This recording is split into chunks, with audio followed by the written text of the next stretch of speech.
Imagine donating a piece of your body to save your child's life and being barred from his wedding years later, as if you were an embarrassment. This is the raw story of a mother who faced the hell of kidney donation, the agony of Parkinson's disease, and a betrayal that nearly destroyed her soul.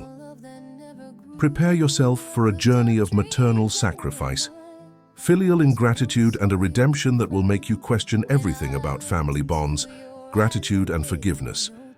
If you leave before the end, you'll miss lessons that could change your view of unconditional love. Stay glued, because the ending is spine-chilling. Go ahead and comment. What would you do if you were betrayed by the one you love most? Would you forgive or cut ties forever? Let's dive into this truth that still makes my heart bleed. Oak in the far reaches of memory, where love and pain intertwine, there are stories that must be told. They don't play out on the world's grand stages, but in the quiet of ordinary homes, in the hearts of people who have loved too much, sacrificed everything, and been forced to rediscover the meaning of their own dignity. This is one of those stories. It is the journey of Shirley Ann Adams, a woman whose strength was forged under the Florida sun, and whose motherly love was tested by the cruelest winds of ingratitude. This is a story about what happens when a mother's ultimate sacrifice is met not with gratitude but with shame. It is a dive into the soul of a woman who donated a part of her own body to save her son's life, only to be barred years later from the most important day of his, as if she were an embarrassing secret to be hidden. Prepare to question the limits of forgiveness and the essence of family bonds, for Shirley's journey is a mirror that reflects the deepest complexities of the human heart. Key West, for Shirley Ann Adams, was more than a place on a map.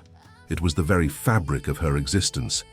It was the humid warmth that embraced her in the morning, the sweet and salty scent of the ocean mixed with the perfume of bougainvillea, and the daily spectacle of the sun dipping into the Gulf of Mexico, painting the sky with colors that seemed to promise everything would always be okay.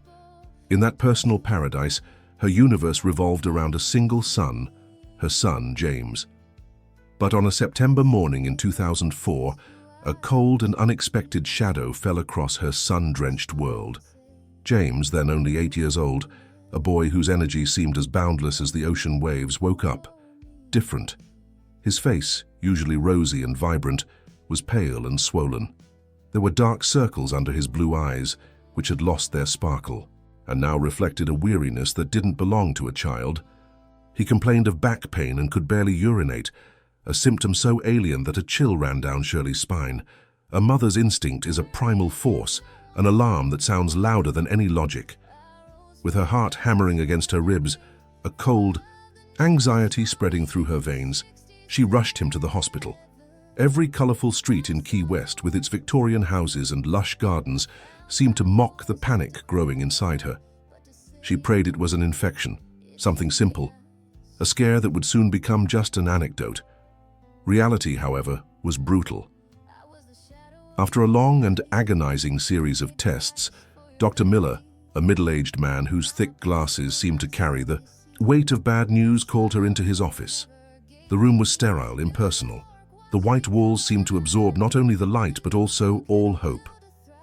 "Mrs. Adams," he began, with a gentleness that only amplified the terror of the situation, "I need to be direct with you. James's kidneys are functioning at only 15% capacity.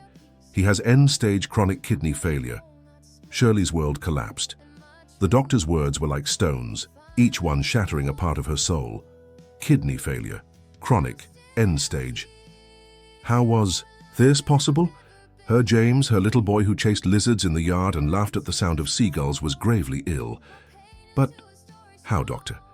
He's so young. Her voice was a thread, broken by disbelief and pain. "It's a congenital condition that unfortunately has only manifested now," the doctor explained. "The important thing is to act fast. James will need hemodialysis immediately, and in the long term, the only solution is a kidney transplant." Transplant. The word echoed in the silence of the room, a clap of thunder on a cloudless day. The despair threatened to swallow her, to drown her in a sea of fear. But then, from the depths of that sea, a strength she didn't know she possessed emerged. the strength of a lioness protecting her cub, the unshakable determination of a mother. She lifted her chin, looked Dr. Miller straight in the eye, and with a voice that surprised her with its firmness, she asked the only question that mattered. "Can I be the donor?" The doctor warned her of the risks. The major surgery, the painful recovery, a life with only one kidney, the permanent limitations. To Shirley, it was all just background noise. "I don't care," she replied, each syllable loaded with absolute conviction. "If my son needs a kidney, to live he will have mine. There is nothing in this world more important than James's life." In that instant the decision was made. She would give him not just her kidney, but a new chance to live, to run, to dream under the same Key West sun she loved so much. She had no idea, at that moment, of the price the future would demand for this act of love. The Adams family's life became a blur of hospital corridors, beeping machines, and the antiseptic smell that seemed to cling to everything. Hemodialysis 3 times a week was torture for Shirley. Seeing her son, so small and frail, connected to that cold machine filtering his blood, was an image that tore at her heart. The needles in his little arms were like daggers in her own chest. James, however, displayed a bravery that haunted her. He rarely complained. Instead, he worried about her. "Mummy, are you sad?" he would ask in his thin voice, holding her hand with his pale fingers. And Shirley, swallowing the lump of tears in her throat, would force a smile and lie. "No, my love. Mommy's right here and everything is going to be okay." It was a promise she would do anything to keep. The 2 weeks of waiting for the compatibility test results were purgatory. The once serene Key West nights became a battlefield for her mind. Shirley didn't sleep, replaying every possible scenario, from miracle to tragedy. She didn't eat. Food tasted like ash. Her only reality was the anguish for her son's life. When the phone finally rang and Dr. Miller's voice summoned her to the hospital, she felt her entire body go cold. This was the moment of truth. She ran there, her hands sweating, her soul in agony. "Mrs. Adams, I have good news," the doctor said with a rare smile. "The compatibility is perfect. You can donate the kidney to James." An overwhelming relief. So intense it left her breathless, washed over her. She broke down crying right there in front of him. These were tears that cleansed the soul, washing away weeks of fear and uncertainty. Her son was going to live. She was going to save him. The surgery was scheduled for October 12th, which was Children's Day in Brazil, but in her mind it felt universal. A perfect gift. The night before, in the hospital room, she and James talked for hours. He was scared, but trying to be strong for her. "Mommy, is it going to hurt a lot?" he asked, nestled in the bed. "A little bit, my love. But then you'll be strong like a superhero, and Mommy will be by your side the whole time." "And you, Mommy, is it going to hurt you too?" The innocence of the question broke her heart. How could she explain to an 8-year-old child that she was willing to feel any pain to see him well? "Mommy is very strong, James, and when you really love someone, you don't feel pain. You only feel love, a love that's stronger than any hurricane." He hugged her with surprising strength, a hug that seemed to come from his very soul.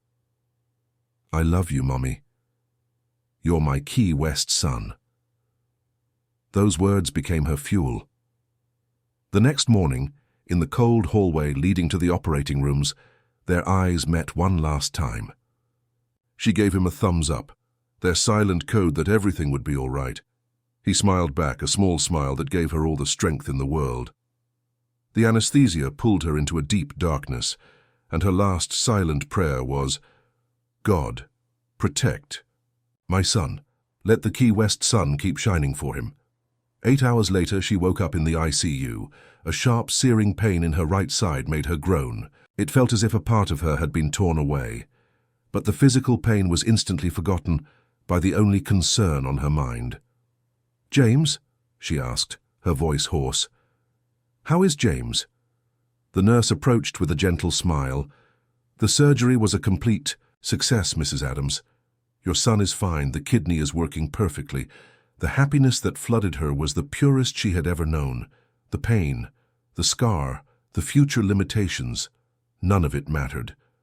Her son was saved. Her sacrifice had been worth it. The years that followed were a golden reward. James flourished. The pale, frail boy gave way to a strong, healthy young man full of energy. He played soccer on the sand, swam in the clear waters, and ran through the historic streets of Key West with the vitality of someone given a second chance. For Shirley, every smile from him, every achievement, was a confirmation that she had made the right choice. He was a model son, affectionate, grateful, always giving her notes and drawings, telling her she was the best mom in the world. As a teenager, he became a brilliant student and a responsible young man. Shirley felt a pride that barely fit in her chest, believing that the ordeal of his illness had made him more mature, more aware of the value of Lee. He was a model son, affectionate, grateful, always giving her notes and drawings, telling her she was the best mum in the world. As a teenager, he became a brilliant student and a responsible young man. Shirley felt a pride that day when James went to college for engineering in Miami. Shirley redoubled her efforts. She worked as a secretary in an accounting office, using every penny to fund her son's dreams. "Mom, when I graduate, I'm going to give you the life of a queen," he would promise over the phone, his voice full of hope. "I'll repay every sacrifice you made." Shirley would smile, believing every word. At 23, he graduated with honors, and the promise began to take shape. He landed a fantastic job at a large construction firm in Orlando, bought a new car, and started to build his independence.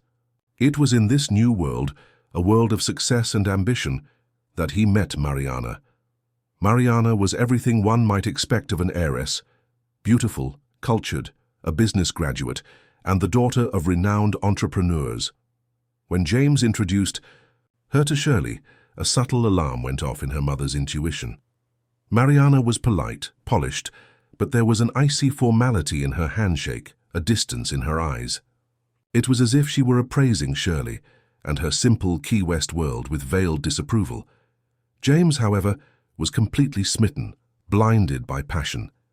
He talked about her non-stop, weaving plans for a future that, to Shirley, felt increasingly distant from her own. 2 years later, they were engaged. Shirley was happy for his happiness, but the feeling that an invisible chasm was forming between them intensified.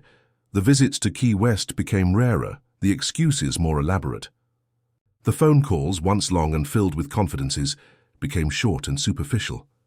"It's the hustle at work, Mom, and the wedding preparations. Mariana is taking care of everything, don't worry."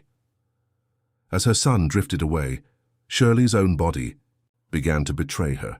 Small tremors in her hands, which she stubbornly attributed to nervousness, an occasional loss of balance, a handwriting that was shrinking on the page.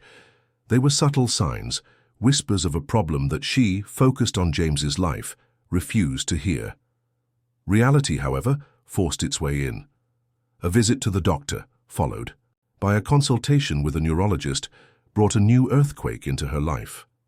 "Shirley Ann," the specialist said, with a gravity that froze her blood, "you have Parkinson's disease. It's a degenerative disease of the nervous system. It's progressive, and unfortunately there is no cure." Parkinson's, the word sounded like a death sentence. After everything she had been through, after giving a part of herself, fate was dealing her a new and cruel battle. She decided at first not to tell James. He was so happy, so immersed in his wedding plans. How could she cast this shadow over his happiness? She began treatment in secret, fighting to control a body that felt increasingly alien, but the symptoms progressed. Months later, during one of James's rare visits, she gathered her courage and told him. His reaction was one of initial shock and concern. "Mum, we'll find the best doctors. I'll help you with everything," he promised, but the promise proved empty. After the news, the distance became a gulf. It was as if her illness scared him, as if her newfound fragility was a burden he was unwilling to bear. The visits all but ceased. Shirley found herself increasingly isolated, a peripheral figure in the life of the son she had saved. The seed of distance, planted by a new love and a new world, was being watered by her illness, and it was about to bear bitter, poisonous fruit. The air in the small living room of Shirley's Key West home was heavy, charged with a tension that could be cut with a knife. It was September, 3 months before the wedding. James sat in the armchair, the same piece of furniture that had witnessed his first steps, but now he looked like a stranger. His fingers nervously played with the hem of his shirt, and he avoided his mother's gaze at all costs. Shirley watched him from the sofa. Her hands were trembling, and she couldn't tell if it was the Parkinson's or the dread creeping into her heart. The silence was broken only by the chirping of birds outside, indifferent to the unfolding drama. "Mom, you know I love you very much, right?" James's voice was low, hesitant. It was the preface to disaster. Shirley felt her stomach turn to ice. "Of course I know, son, and I love you more than anything in this life. Just say what's on your mind. You're making me anxious." He took a deep breath, a heavy sigh that seemed to carry the weight of a betrayal. Finally, he looked her in the eyes. The blue eyes she loved so much were cloudy, evasive. "It's just... Mariana and I have been talking about the wedding. Her family is very traditional, you know. They have certain expectations. Everything is very formal." The dark premonition intensified. "Where are you going with this, James? Be direct." "Mum," he paused, gathering the courage to speak the words that would change everything. "Mariana thinks, well, that maybe it would be better if you didn't come to the ceremony, that your presence might be awkward." For a moment, time stopped. Shirley was sure she had misheard. The words hung in the air, absurd, unreal. Not go to her own son's wedding ceremony, the son to whom she had given a kidney. "Awkward? What do you mean, awkward? What are you trying to say?" "It's just... with your illness," he stammered. Shame evident on his face. The tremors. "Mariana is afraid you'll draw attention, that you might feel unwell, that you'll take the focus off the moment." It was a physical blow, a punch to the gut that knocked the wind out of her. The pain was sharp, paralyzing. Her own son, the fruit of her womb, was banning her from his wedding because her illness, her vulnerability, was an inconvenience for his fiancée and her perfect family. Disbelief gave way to a deep ache, which quickly morphed into a righteous revolt. "James, do you have any idea what you're saying to me?" Her voice began to rise, trembling with hurt. "I am your mother. I saved your life. And now you're telling me I'm a disgrace, an embarrassment? It's not about shame, Mom, try to understand. It's to avoid an awkward situation for everyone." "Awkward, James? Do you know what's awkward? It's a son being ashamed of the mother who gave him life twice. It's a son who puts appearances and the opinion of a family of strangers above love and gratitude. That's the real shame." He looked down, defeated by the truth in her words, but he didn't back down from his decision. "Mariana just wants our day to be perfect." The mention of her name ignited a fury in Shirley. This was her idea, wasn't it? "She convinced you to do this." James didn't deny it. "What matters is that it's our decision." It was the confirmation. He had chosen. He had chosen his fiancée, the new family, the image, over the mother who had sacrificed herself for him. Shirley stood up, her legs shaky with indignation, and walked to the window, gasping for air. He then tried to offer a crumb. "You can come to the party afterward, Mum. The reception is more informal." The offer was the final insult. "Stop, James. Just stop talking. Don't you understand the pain you're causing me?" She turned, her eyes burning with unshed tears. "I donated my kidney to you. I had my body cut open. I risked my life to save yours. And now my physical condition is a problem for you?" "Mom, this has nothing to do with the kidney." "It has everything to do with it," she interrupted. "It has to do with gratitude, with respect, with loyalty.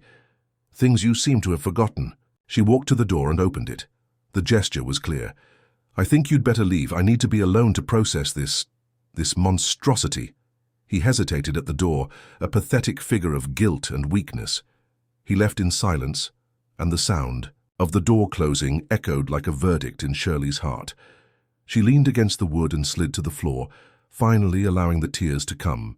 They were sobs of a pain she never imagined was possible, the pain of being discarded by the one she loved most in the world. The house in Key West, once a sanctuary of happy memories, became a prison of silence and suffering. For 3 days, Shirley didn't leave, didn't eat, didn't sleep. She wandered through the rooms, looking at the photos of James scattered everywhere. each image a painful reminder of the love that had turned into rejection. On the third day, the doorbell rang with the insistence of a hurricane.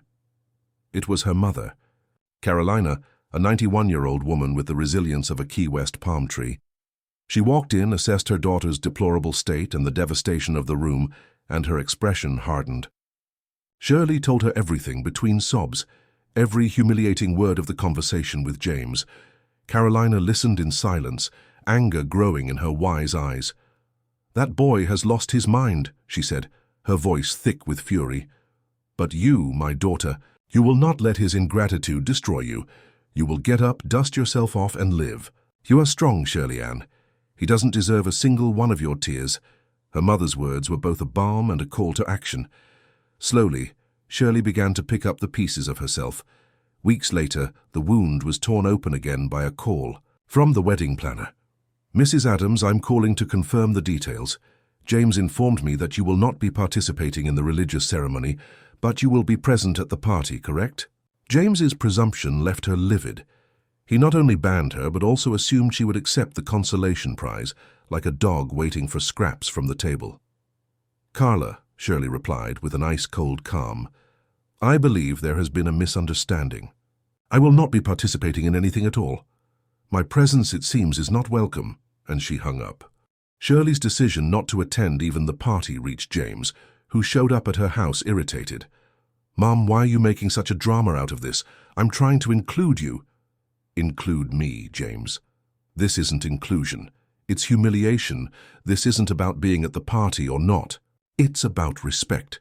It's about my dignity. Something you and your fiancé tried to trample on. I will not accept being treated as a secondary, shameful item in your life." December 15th, the wedding day, arrived. For Shirley, it was a day of silent mourning.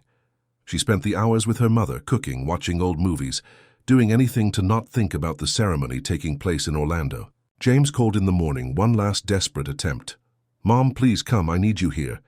"James, you should have thought of that months ago," she replied, her heart in pieces, but her voice firm. "It's too late now. Be happy with the choices you've made, and live with their consequences." She hung up the phone and silenced it. At 4 o'clock, the exact time of the ceremony, she stopped and closed her eyes. She pictured her son at the altar, starting a new life, a life from which she had been deliberately excluded. The pain was almost physical. That night, he called, again from the middle of the noisy party. "Mom, everyone is asking about you. Mariana is furious. This is so embarrassing." The irony was so bitter, Shirley almost laughed. "More embarrassing than having a mother with Parkinson's ruining your perfect photos, James. Is that your real concern?" "Mom, I miss you. It feels like a piece of me is missing here," he said, his voice suddenly vulnerable. "You had months, James. Months to make sure that piece was there, with a place of honor. You chose to tear it out. Now, enjoy your party." She hung up. That night, under the starry Key West sky, Shirley wept for her loss but not for her decision. She had chosen self-love over humiliation, and that choice, as lonely and painful as it was the only one that would allow her to live in peace with herself. She had taught her son a lesson about dignity, even if he wasn't yet ready to learn it. The week after the wedding was a vacuum. Then James appeared at Shirley's door once again. He didn't look like a happy honeymooning groom, but an exhausted man carrying the weight of the world. "Mom, it was so embarrassing," he began without preamble. "Everyone asking where you were. We had to make up excuses." Shirley felt the familiar anger rise. "And what was the lie this time? What shame did you invent to justify my absence?" "I said you were sick, that you had a Parkinson's crisis and couldn't leave the house." The confession hit her with the force of a slap. "You lied. You used me, used my illness to protect yourself. You humiliated me once more in front of everyone so you wouldn't have to admit the truth, that you banned me from your own wedding out of sheer shame." "I had no choice," he exploded, his frustration finally breaking through his facade.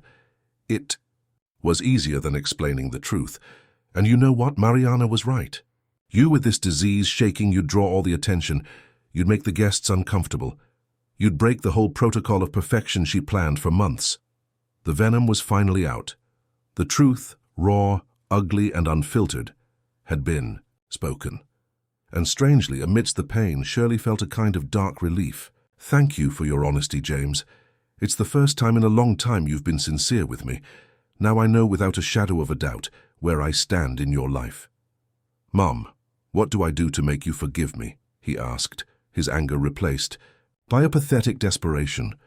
Right now you go live your perfect life with your perfect wife," Shirley said, her voice as cold as steel. "And you only come back to this house when it's to truly apologize, with a repentant heart, not to try and convince me that my pain is drama." The silence that followed his departure was the most profound of all. Months passed. It was as if Anne Adams had ceased to exist in her son's life. In May, when spring in Key West was in full bloom, Shirley's phone rang. It was an unknown number. Hesitantly, she answered. The voice on the other end was soft, almost timid. "Mrs. Shirley Ann?" "It's Mariana." Shirley's heart leaped. She braced herself for another confrontation, more pain, but what came next surprised her. I'm pregnant," Mariana said, her voice thick with emotion. "We're having a baby." The news hit her like a wave. A grandmother. She was going to be a grandmother. A new life, a new beginning. "Congratulations, Mariana. I'm very happy for you both." "James doesn't know I'm calling you," she confessed. "But I had to. Mrs. Shirley Ann, ever since I found out I was pregnant, I can't stop thinking about everything. About you. About what I did. And I am so sorry. I was cruel, selfish, and manipulative. I was wrong." Mariana explained that the prospect of becoming a mother had shattered her perspective. She had a long talk with her own mother, who was horrified by the story and had reprimanded her severely. "She told me I should be ashamed, that a mother's love is sacred and what I did was unforgivable," Mariana said, crying. "I appreciate your words and your courage to call, Mariana, but the damage is done. The pain is scarred into me." "I know." "But your grandchild, he has the right to know the brave, dignified grandmother he has. Please don't give up on us. Mariana, I will never beg for a place in anyone's life. If James wants me back, the decision has to be his. He has to come here and apologize from his heart, not because of you or the baby, but because he finally understands what he did." 2 weeks later, James was at her door again. He looked different, older, more serious. There was a gravity in his eyes that wasn't there before. He walked in, sat down, and after a long silence, he looked at her. "Mom, Mariana told me about the call, and she's right about everything she said. I came here to apologize, for real." And then he knelt, right there in the middle of her living room. Her proud, successful son knelt at the feet of the mother he had rejected. Tears streamed down his face uncontrollably. "Forgive me, Mom," he sobbed. "Forgive me for being a cowardly, ungrateful son, for choosing appearances over love, for betraying the person who loved me most and who saved my life twice. I was a monster." The tears Shirley had held back for so many months finally came, washing away the pain, the anger, the hurt. "Get up, James," she said. Her voice choked. "I forgive you. Mothers always forgive. But to forgive is not to forget. The scars will always be there." "I know, Mom," he said, getting to his feet. "And I will spend the rest of my life trying to heal those scars, trying to be the son you always deserved." In that moment she hugged him, a hug that was both an ending and a new beginning. The Key West sun, which had seemed to be hiding for so long, was beginning to shine again. Rebuilding the bridge between mother and son was a slow process, made of small gestures and long conversations. James and Mariana started visiting Key West regularly. Mariana, stripped of her arrogance, became a caring daughter-in-law and a friend to Shirley. The arrival of Miguel in December, exactly 1 year after the wedding, was the final healing. At the hospital, when Shirley held her grandson for the first time, she felt the circle of life complete itself. All the love that had been dammed up, all the pain, found a new purpose in that tiny being. James, beside her, watched the scene with tear-filled eyes. "Thank you, Mum, for forgiving me, for never giving up on me." "This is what family is, my son," Shirley replied, rocking Miguel. "It's making mistakes, it's learning, it's forgiving. It's a cycle that renews itself." Today, Shirley Ann Adams continues her battle with Parkinson's with the same dignity with which she faced betrayal. She is a present and beloved grandmother. The painful journey taught her that self-love is the foundation for all other loves, and that dignity is a treasure no one can take from you. Her story is not about a donated kidney or a missed wedding. It is about the resilience of a mother, about the strength that lies in vulnerability, and about the universal truth that forgiveness does not erase the past, but it does illuminate the path to the future. And under the Florida sky, the sun continues to set every day, a constant reminder that even after the darkest night, the light always returns.